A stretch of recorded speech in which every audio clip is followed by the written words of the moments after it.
ಎಲ್ಲರಿಗೂ ನಮಸ್ಕಾರ. ಮನೆ ಅಂದ ಮೇಲೆ ಭಿನ್ನಾಭಿಪ್ರಾಯಗಳು, ಸಣ್ಣ ಪುಟ್ಟ ಕಲಹಗಳು, ತಾಕಲಾಟಗಳು ಇದ್ದದ್ದೇ. ಈಶ್ವರನ ವಾಹನ ನಂದಿಯನ್ನು ಪಾರ್ವತಿಯ ವಾಹನ ಸಿಂಹ ತಿನ್ನಲು ಹವಣಿಸುತ್ತಿದೆ. ವಿನಾಯಕನ ವಾಹನ ಇಲಿಯ ಮೇಲೆ ಶಿವನ ಕೊರಳ ಹಾವಿನ ಕಣ್ಣು.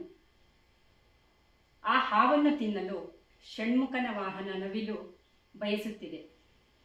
ಪಾರ್ವತಿಗೆ ಶಿವನ ತಲೆಯಲ್ಲಿರುವ ಗಂಗೆಯೊಡನೆ ಸದಾ ಕಲಹ.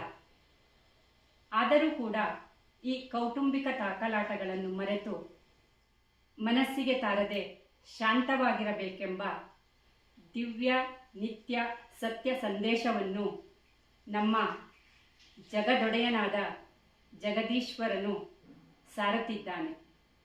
ಈಗ ಶಿವನ ಭಜನೆಯನ್ನು ನಿಮ್ಮ ಮುಂದೆ ಪ್ರಸ್ತುತಪಡಿಸುತ್ತಿದ್ದಾರೆ ನಮ್ಮ ಶ್ರೀ ವಿದ್ಯಾ ಭಜನಾ ಮಂಡಳಿಯ ಸದಸ್ಯೆ.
Go.